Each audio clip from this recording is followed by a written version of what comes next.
Hvala. Vsak čas se nam bo pridružil tudi predsednik vlade, dr. Robert Golob. Medtem pa nadaljujemo s programom, in sicer, ker se Ministrstvo za zdravje zaveda pomena zaščite ranljivih skupin, je ustanovilo svetovalno skupino za podporo javnim socialno-varstvenim zavodom in koncesionarjem pri obvladovanju tveganj, povezanih s COVID-19, večkrat odpornimi bakterijami in drugimi povzročitelji nalezljivih bolezni. Vodja skupine je Tanja Petkovič, kateri predajam besedo. Izvolite. Hvala lepa, spoštovane udeleženke, spoštovani udeleženci. Lepo pozdravljeni. Naša svetovalna skupina, ki predstavlja most, nekakšen most med izvajalci socialno-varstvenih storitev na eni strani ter strokovnjaki, ki jih vodita profesor Jereb in dr. Fafangel. Pri primeru kakršnihkoli dilem se tako informacije med nami izmenjajo izjemno hitro in učinkovito. Tako da lahko kar v največji meri pripomoremo k nemotenemu delovanju v naših okoljih. Skupino smo letos okrepili strokovnjaki s področja socialnega varstva in k aktivnemu sodelovanju povabili tudi predstavnike Ministrstva za delo, ki je resorno ministrstvo socialno-varstvenih zavodov. Zaradi tega smo se dogovorili, da vam bodo vse informacije posredovane preko vašega resornega ministrstva, hkrati pa bodo objavljene tudi na spletnih straneh Ministrstva za zdravje. Skupina je organizirana tako, da imenovane koordinatorice nudijo pomoč pri obvladovanju okužb v vaših okoljih in vam svetujejo, vkolikor to želite. Kontakte koordinatoric ste prejeli vsi izvajalci socialno-varstvenih storitev, prav tako pa tudi posodobljena priporočila, ki jih že poznate, ki vsebujejo 3 algoritme testiranj, ki jih prav tako že vsi zelo dobro poznamo. Delavci v socialno-varstvenih zavodih smo dodobra izkusili vse dosedanje valove epidemije. Soočali smo se z mnogimi izgubami in psihičnim opustošenjem, ki jih je za sabo pustila izolacija. Ni nam bilo lahko, zato si želimo, da bi se življenja naših uporabnikov čim bolj vrnila in ostala v normalnih okvirih.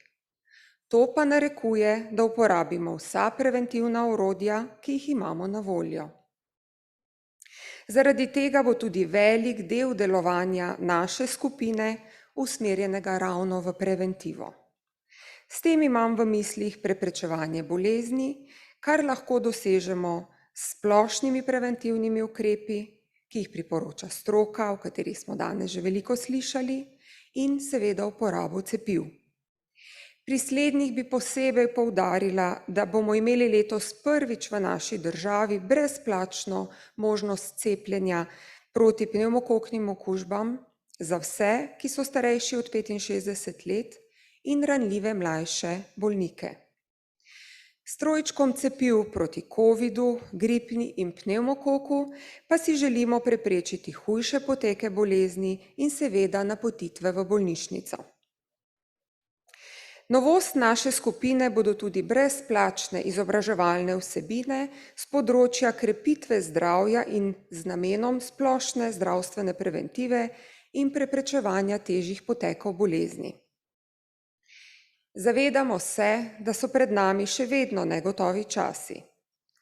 Verjamemo, da lahko skupaj ustvarimo okolje, ki bo zaposlenim omogočalo strokovno, varno, izpolnjujoče delo. Končnim uporabnikom pa primerno obravnavo in, kar je najpomembneje, kakovostno življenje. Hvala lepa.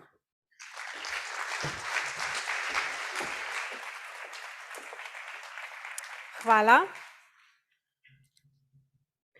Nadaljujemo s programom. Z namenom priprave in ustreznega odzivanja na aktualno in bodočo epidemiološko situacijo v Sloveniji je Ministrstvo za zdravje pregledalo vseh 10 protikoronskih paketov, pri čemer smo se osredotočili na ukrepe, ki se nanašajo na področje zdravstva. Več na to temo nam bo povedala državna sekretarka na Ministrstvu za zdravje Tjaša Vidic. Izvolite.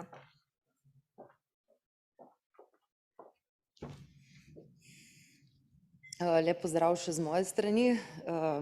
Kot zadnji govorec pred zaključkom vam bom predstavila še ukrepe, ki so bili predlagani strani Ministrstva za zdravje, in sicer, kot je bilo že napovedano, pregledanih je bilo vseh 10 protikoronskih zakonov. Želja je bila, da na enem mestu združimo vse ukrepe, ki menimo, da bi bili še potrebni, oziroma morda novi ukrepi, ki smo jih tudi predlagali.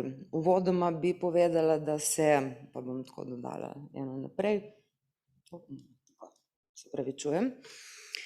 Torej, zakon za zajezitev širjenja in blaženja posledic epidemije COVID-19 na področju zdravstva smo 23. avgusta dali smo ga javno objavili na spletni strani ministrstva in ga tudi poslali vsem ključnim strokovnim deležnikom, prav tako na Ekonomsko-socialni svet in v Državni svet. Dober dan, pozdravljeni.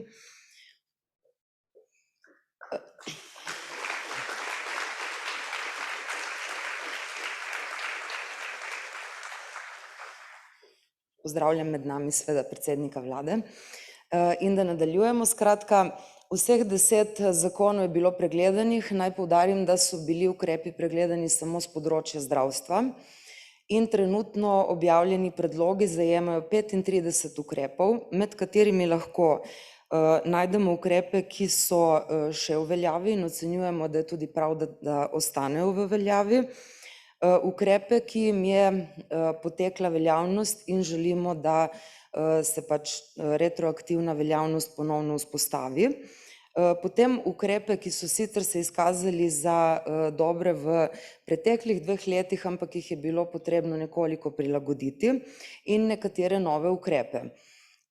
Podrobneje so ukrepi seveda javno objavljeni, sedaj vseh 35 ukrepov ne bomo zelo natančno obravnavali, bi pa morda izpostavila tiste ključne, ki verjetno zanimajo tudi današnje občinstvo.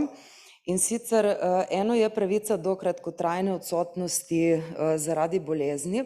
Glede te pravice je bilo že nekaj razprave v Državnem zboru na julijski seji. Takrat je bil predlog, da bi se 3-dnevna bolniška seveda kot ukrep nadaljeval v breme proračuna. Mi smo takrat ukrep zavrnili, zato ker smo želeli narediti seveda analizo in se tudi pogovoriti z Ekonomsko-socialnim svetom, in pričakujem, da na jutrišnjem sestanku posvetovalne skupine Ekonomsko-socialnega sveta, ki smo jih povabili na ministrstvo, tudi pridobimo ustrezno povratno informacijo, kajti ukrep 3-dnevne odsotnosti je predviden kot enkratni ukrep, torej enkrat na leto za posameznega delavca, in je v predlogu teh ukrepov trenutno v breme delodajalca, se pravi, ukrep se je nekoliko spremenil. Podrobneje o ukrepih o testiranju je bilo že predstavljeno s strani mojih predhodnikov. Lahko dodam, da smo podaljšali dovoljenja za medicinske laboratorije, in sicer kot ukrep, ki velja do konca leta 2023. Poudarila bi tudi ukrep, ki je bil poudarjen tudi s strani Evropske unije, se pravi, da se nadaljuje izvajanje mikrobioloških preiskav, sekvenciranja in spremljanja virusa SARS-CoV-2. In naslednji ukrep, ki je tudi pomemben, je začasna razporeditev zaposlenih zaradi nujnih delovnih potreb.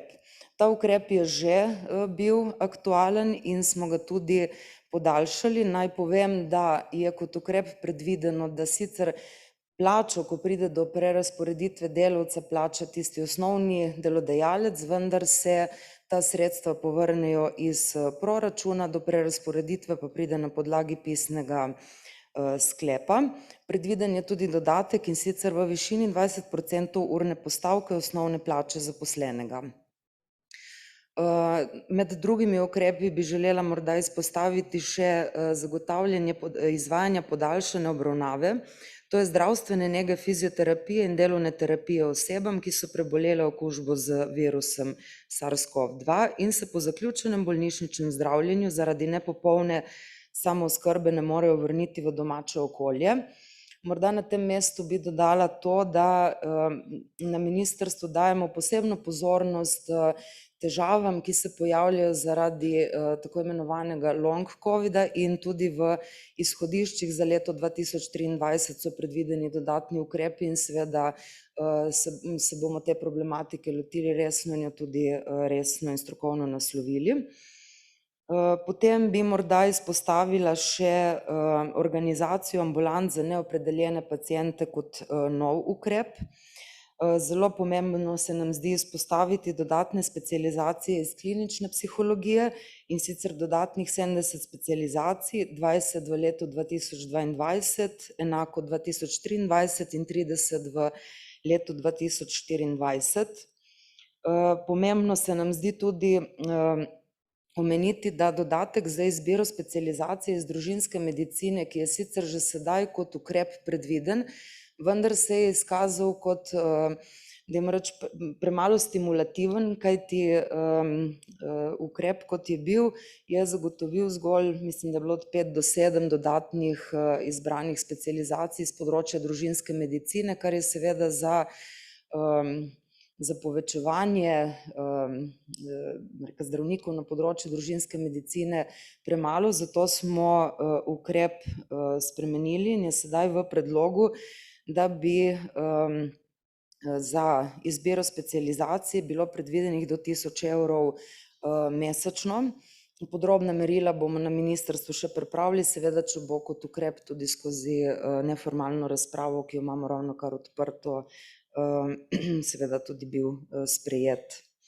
Potem smo glede dodatkov za neposredno delo s covid pacienti oziroma uporabniki, morda tu zgolj v informacijo, v duhu tega, kar je bilo že s strani mojih predhodnikov povedano in tudi večkrat izpostavljeno, namreč želja je, da si zdravstveni sistem ostaja odprt, kakor smo ravnokar slišali tudi profesor Lejkovo, ki je rekla, da pač covid bo postal endemična bolezen, se pravi, bomo se morali z njim naučiti živeti, je tudi ta ukrep dodatkov temu sledil, se pravi, razmeram primerno, glede na situacijo, ki jo imamo danes, so dodatki nekoliko spremenjeni, in sicer so vezani na neposredno delo s covid pacienti oziroma uporabniki. To pomeni tudi dijake in študente oziroma za te, ki delajo preko podjemne pogodbe. Merila bo pač določilo ministrstvo, seveda v primeru, da se tak ukrep, kot je sedaj predlagan, ohrani tudi v končni verziji zakona, in sicer do 900 evrov bruto mesečno. Kaj pa pomeni delo s covid pacientom? Gre za to, da mora biti potrjena okužba, gre za izvajanje ambulantnega in bolnišničnega zdravljenja, fizioterapija, fizioterapevtska obravnava in zdravstvena nega ter čiščenje prostorov in zgolj in izključno za efektivno delo z covid pacientom. Naj dodam še ureditev dodatnih sredstev za dodelitev štipendije. Trenutno imamo odprt zakon o nujnih ukrepih v zdravstvu, to je 10. protikoronski zakon, in v obravnavi je predlog. Ukrep, ki trenutno velja, pravi, da naj bi ministrstvo lahko dalo pač dodatne štipendije za izbiro, se pravi za zdravstvene poklice. Naš predlog je, da to obveznost ministrstvo prevzame, pri čemer je potrebno postaviti jasna merila, komu in za katere specializacije pravzaprav štipendije dati v smislu stimulacije izbire tistih specializacij in poklicev iz zdravstva, kjer imamo primanjkljaj, kajti moramo pač poskrbeti, da na srednji in dolgi rok pridobimo število zdravnikov, ki jih pač v sistemu primanjkuje. Tako da ta del je trenutno v obravnavi in pač se nadejamo, da bo v resnici sprejeto na koncu, da mi pač to obveznost prevzamemo in v naslednjih 3 do 4 letih z naslednjim študijskim letom pravzaprav te štipendije smiselno in učinkovito tudi podelimo. Morda bi dodala samo še to, da smo seveda znotraj ukrepov zagotovili tudi dodatna finančna sredstva za naloge NIJZ-ja in podaljšali 60-dnevni plačilni rok za javne zdravstvene zavode, razen za zavode z področja lekarniške dejavnosti. Ukrepi, ki naj bi bili vključeni v zakon, bi veljali do konca leta 2023 z možnostjo podaljšanja do konca leta 2024. Seveda to gre v plus, velja pa tudi v obratno smer, se pravi, če ukrepi bi se izkazali, da niso več potrebni, lahko seveda veljavnost predhodno preneha. No, morda sam še poziv, da pač povem, ker ste seveda ukrepe prijeli oziroma bili zanje obveščeni tudi udeleženci današnjega srečanja. Jutri je rok, do katerega ministrstvo zbira predloge oziroma mnenja.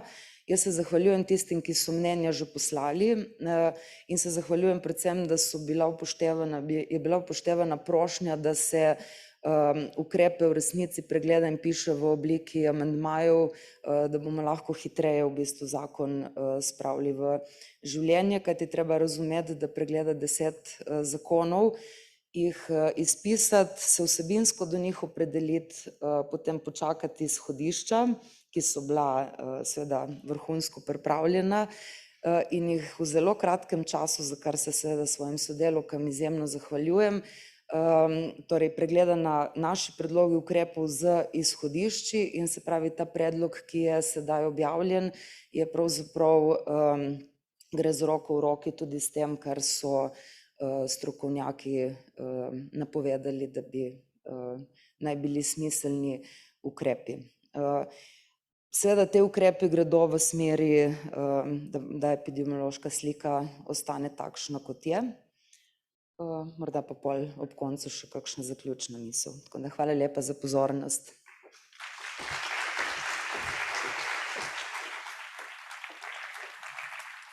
Hvala. Medtem nas je s svojo prisotnostjo počastil predsednik Vlade Republike Slovenije, dr. Robert Golob, katerega toplo pozdravljamo med nami. Preden ga povabimo k besedi, pa prisluhnimo še zaključkom današnjega srečanja.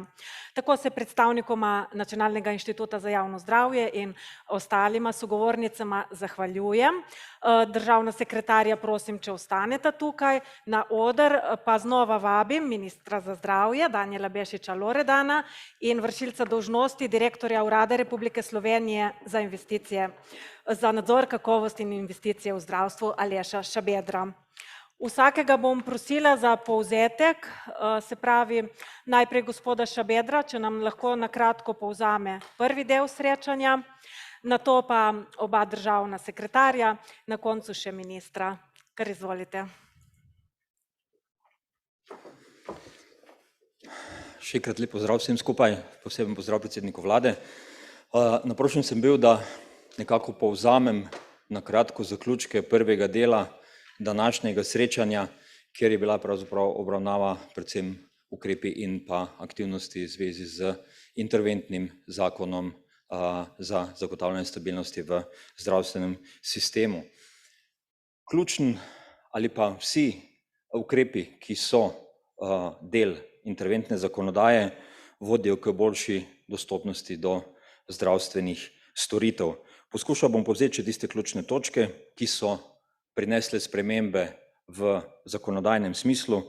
To je upravljanje javnih zdravstvenih zavodov, kjer smo se v interventni zakonodaji dotaknili 3 ključnih področij. To je svetov zavodov, torej sestave, načina imenovanja in pa kriterijev, potem sprememb pri nadzoru javnih zdravstvenih zavodov in pa seveda uvedbe obveznega instituta notranje in pa zunanje revizije zdravstvenih zavodov. Dotaknili smo se tudi čakalnih vrst, čakalnih seznamov. Kolegica dr. Kolarjeva, ki je predstavila aktivnosti na področju čakalnih vrst, je izpostavila predvsem težave pri vodenju in pravilnostih čakalnih seznamov, predvidene aktivnosti v segmentu informacijske podpore za boljše vodenje in spremljanje čakalnih seznamov. Potem smo se dotaknili nagrajevanja zaposlenih, tako operativne izvedbe in uskladitve zakonom z Zavodom za zdravstveno zavarovanje, kot tudi načina poročanja in pa obračuna storitev, ki bodo izvedene preko pogodbenega programa. Zelo pomembna tema v novem interventnem zakonu je seveda tudi primarni del zdravstvenega sistema, kjer smo opredelili tudi dodatek za povečan obseg dela in tudi druge dodatke, ki jih zakon predvideva, torej dodatek tudi za delo zdravnikov družinske medicine v manj razvitih področjih. Potem smo se dotaknili pravnega vidika zagotavljanja kadrovskih virov, torej področja soglasij za delo izven lastnih zavodov in pa sklenitev podjemnih pogodb z lastnimi zaposlenimi. Zelo pomembno področje, ki ga zakon dopolnjuje oziroma nagovarja, je tudi razširitev kompetenc na področju zdravstvene nege, predvsem diplomiranih medicinskih sester. In pa ne nazadnje še ena zelo pomembna točka, ki jo je tudi minister izpostavil v svojem uvodnem nagovoru, sprememba pri sprejemanju splošnega dogovora, tako da še enkrat apel in poziv vsem izvajalcem, da boste podali torej pobude in pa predloge za vsebino splošnega dogovora za leto 2023. Toliko na kratko povzetku prvega dela. Hvala lepa.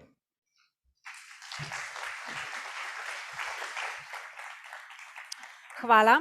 Kot smo slišali v drugem delu srečanja, bo fokus pri obvladovanju epidemije na zaščiti ranljivih skupin, na odgovornosti, samozaščiti in solidarnosti. Za povzetek drugega dela srečanja prosim državnega sekretarja na Ministrstvu za zdravje, magistra Tadeja Osterca. Izvolite. Andreja, najlepša hvala. Še enkrat prav lep pozdrav tudi z moje strani. Velikokrat je že minister, pa tudi jaz sem že omenil, da prehajamo ali pa smo prišli iz faze epidemije v fazo endemije. Pa mi dovolite mogoče na tem mestu, da povem ali pa podrobneje razložim, zakaj tudi jaz osebno tako mislim. Mislim, da endemična faza lahko razdelimo na 3 sklope, to je neka individualna, kolektivna, družbena in pa tudi ekonomska. Upam si trditi, da trenutno že smo v fazi individualne endemične faze, saj lahko posameznik relativno brez omejitev sobiva z virusom, brez nekih restrikcij, seveda ob zavedanju, da okoli njega živijo ranljive skupine, ki jih moramo zaščititi in da ima tudi zdravstveni sistem svoje omejitve v kapacitetah. Do kolektivne oziroma družbene endemije verjamem, da lahko pridemo do konca zime, to pomeni, da bo celotna družba lahko živela z virusom brez omejitev, prav tako tudi ranljive skupine in pa da bo zdravstveni sistem zdržal, predvsem zato, ker imamo, bom rekel, na srečo opravka z blažjo različico virusa in pa tudi, ker se dogaja, bom rekel, zelo veliko na področju zdravil. Tako je danes že profesor Lekova tudi omenila zdravilo Paxlovid, ki veliko obeta in verjamem, da bo en tak game changer na tem področju.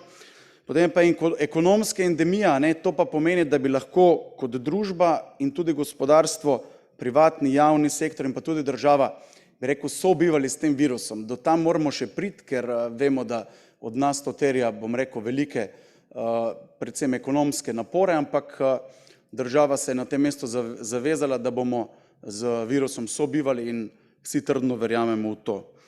Fokus v prihodnjih mesecih bo predvsem v zdravljenju na mesto obolelega, se pravi brez nepotrebnega prevažanja bolnikov, se pravi to pomeni zdravljenje doma, v socialno-varstvenih zavodih, v domovih za starejše občane in s tem namenom, da po eni strani zaščitimo ranljive skupine, po drugi strani pa tako zmanjšamo pritisk tako na bolnišnice, kot pa tudi na primarni sektor.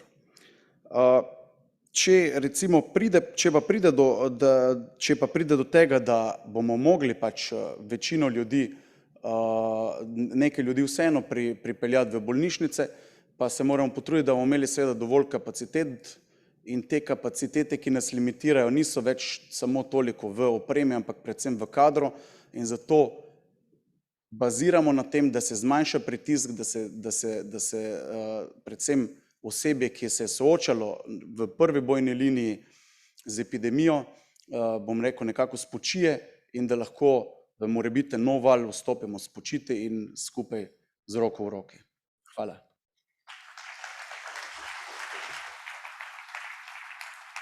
Hvala. Za kratek povzetek ukrepov in orodij za stabilizacijo zdravstvenega sistema in hitrejšo dostopnost do zdravstvenih storitev pa prosim državno sekretarko Tjašo Vidic. Torej, hvala še enkrat. Sem namenoma pustila en košček za konec. Profesor Lekova je uporabila en zanimiv angleški oziroma stavek, COVID is here to stay. In zdaj jaz seveda predstavljam tukaj zakonodajni del, ne. To je tisto, kar določa pravila in določa tisto, kar velja in kar ne velja, in dodatke, ki so, in dodatkov, ki ni, in ukrepe, ki so, in ukrepov, ki pač ni več. V tem duhu zavedanja, seveda v tej situaciji, kot jo imamo, ne, epidemiološki sliki trenutni in glede na napovedi stroke, ki je bila predana, je predvsem z moje strani apel, da se ta zakonodaja, ki jo v tem trenutku pripravljamo, tudi v tem duhu sprejme in jo tako tudi prenesete vašim zaposlenim, da morda raje kot dodatke za COVID, ne, ker to pomeni, da potem imamo težave v družbi, ne. Če bi teh dodatkov moralo biti zelo veliko, pomeni, da moramo imeti omejene zdravstvene storitve in da imamo bolne ljudi, tako da naj ostanejo te dodatki v resnici za zdravljenje teh pacientov in dajmo raje uporabiti dodatke, tiste, o katerih smo govorili v prvem delu, torej za dodatke, ki skrajšujejo čakalne dobe, povečujejo program, ki je opravljen, in v bistvu pacientu omogočijo storitve, ki jaz verjamem, da jih je naš zdravstveni sistem sposoben absolutno nuditi, in vi ste tukaj in ste prvi v liniji, ki verjamem, da boste to tudi izpeljali. Tako da v tem duhu upam, da bodo tudi ukrepi za obvladovanje epidemije sprejeti in tudi mnenja, ki jih bomo še prejeli, pač bodo temu sledila. Hvala lepa.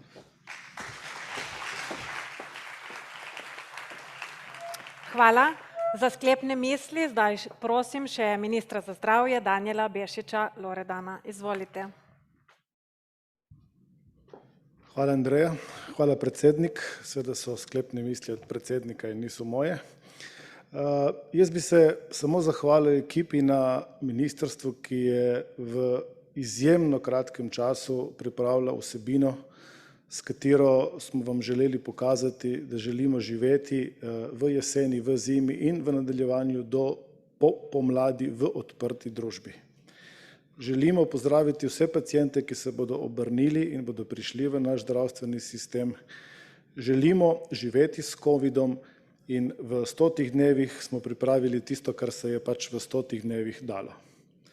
Še enkrat, tudi sam bi si želel imeti čudežno paličkico in 5 milijard evrov in nagraditi vse zdravnike, vse zdravstvene delavce in vse, ki so v zdravstvenem sistemu, pa je pač nimamo. Ni možnost sistema spremeniti v 3 mesecih, lahko pa ga v 3 letih. To, kar smo vam prikazali danes, je majhen korak, delali bomo kratke korake, spraševali vas bomo za vaš feedback, za vašo povratno informacijo, ali gremo ali smo na pravi poti, ali gremo v pravo smer, in zato vas jaz pravzaprav vljudno prosim. Z moje strani hvala tudi vsem vam, da ste prišli, da ste nas poslušali. Želim si sodelovanja, dajemo roko. Na Ministrstvu za zdravje bomo naredili vse, kar je v naši moči, da vam pridemo naproti. Prvič v zgodovini bo odprto, da lahko vsi izvajalci zdravstvenih storitev v javni mreži naredijo toliko, kolikor je potrebno, in vse bo tudi plačano do konca leta 2023. Vemo, da ni kadra, vemo, da so težave, tudi to bomo reševali, kot sem vam omenil, v nadaljevanju. Imamo podporo predsednika vlade in imamo podporo cele vlade. Prvič, tudi v zgodovini je tako, da predsednika vlade zdravstvo zanima in mu je mar in me posluša in se mi javi, ko ga pokličem, da potrebujemo denar v zdravstvu. Tako da z moje strani še enkrat hvala. Hvala, da ste prišli in upam, da ste od tega seveda danes, kar smo vam predstavili, imeli zelo veliko in da boste to tudi uporabili v vsakdanjem delu. Hvala lepa.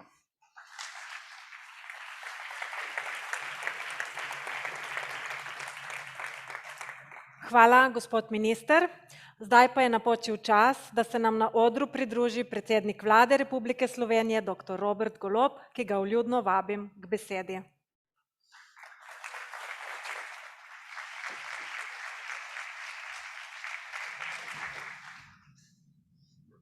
Spoštovane in spoštovani, bom začel tam, kjer sem v tej isti dvorani začel pri ravnateljih. Najprej se vam bom zahvalil za vse vaše preteklo delo v zadnjih 2 letih. Vem, da ste to slišali že dostikrat, pa od mene še niste. Tako da iskrena zahvala za vse, za vaš trud, za vse ure, ki ste jih preživeli v resnici pod grožnjo hudih zdravstvenih težav in v nemogočih razmerah. In jaz si samo želim, da vam tega ne bo treba več ponavljati nikoli. Zaradi tega, ker vi ste tisti, ki v resnici ste bili s tem najbolj soočeni in ste tudi z tega naslova imeli največje breme. Tako da hvala. Težko bom dal zares pametne sklepne misli, razen na eni točki, ker prihajam sem iz gospodarske zbornice, kjer smo obravnavali, vse veste, kaj je energetiko, tako da plin bo. Ker vem, da vsaj nekatere od vas to skrbi. Ja, razširili bomo, da bo celoten zdravstveni sistem v zaščiteni kategoriji, ampak to je manjši detalj. In kot vidite, nimamo pobnika, tako da ne bom sklepnih misli bral, ampak bom raje dva lastna opažanja delil z vami. Najprej, kar se tiče covida, jaz sem najbolj navdušen nad tem, da kljub temu, da je bila moja izjava o morju in soncu vzeta malo bolj tako, na koncu je celo Mario temu sledil, tako da očitno je nekaj na tem, kar sem danes lahko videl. Zdaj pa brez heca. Ena stvar, na katero bi rad opozoril in je prav, da jo imamo in sem slišal, da je na agendi, je ta tako imenovani dolgi covid. Tudi sam imam marsikaterega znanca, še posebej znanke, ki so žal danes v tej situaciji.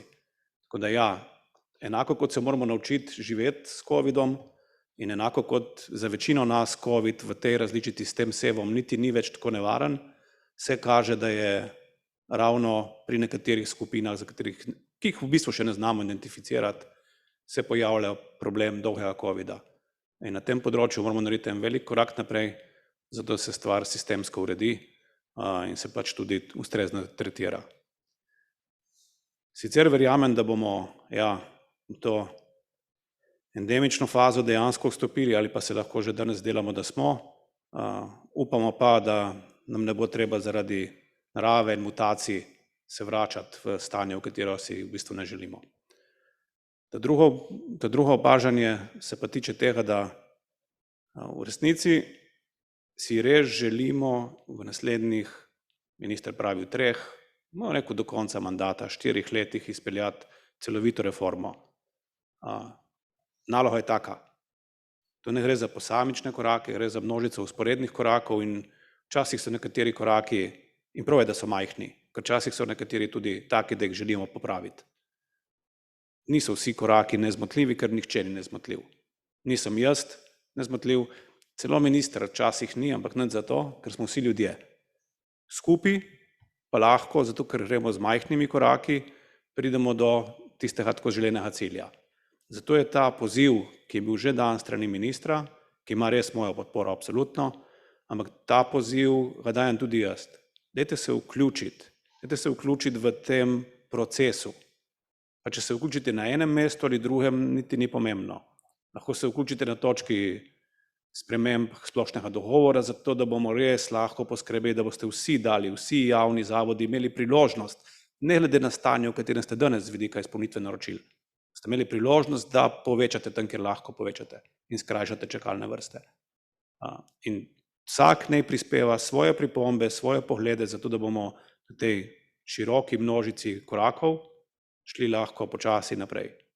Časa imamo dovolj, zato ker imamo pred sabo cel mandat in ne rabimo se obremenjevati s tem, če v 3 mesecih ne bomo rešili vsega, ker ne moremo, ker se tega zavedamo. Tega se zavedate vi in se zavedamo mi. In po dolgem času je za zdravstvene reforme, poudarjam zdravstvene reforme, so viri na razpolago.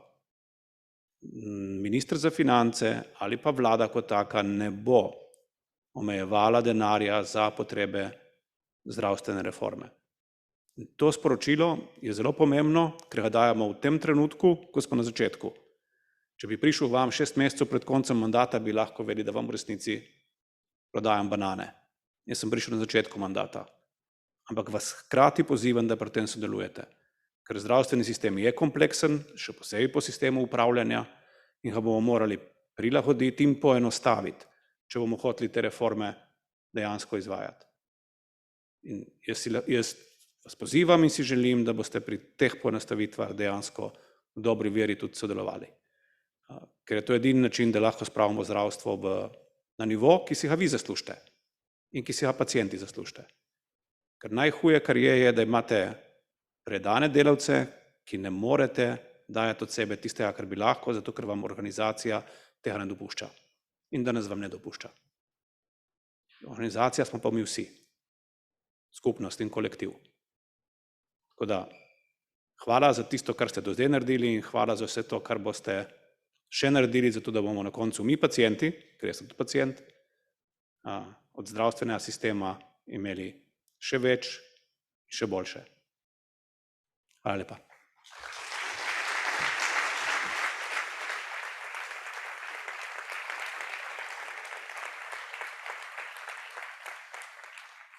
Hvala, gospod predsednik, in hvala tudi vam, spoštovano občinstvo. Prepričani smo, da smo vam v današnjem popoldnevu postregli s koristnimi vsebinami, informacijami in napotki, ki vam bodo v pomoč pri delu. Kot rečeno, bomo danes predstavljena uporabna gradiva v naslednjih dneh tudi javno objavili. Vabimo vas še na kavo in se vam zahvaljujemo za obisk. Lep večer. Medije vabimo v sosednjo dvorano, kjer bosta minister in predsednik vlade ob 16:45 podala izjavo za medije. Hvala.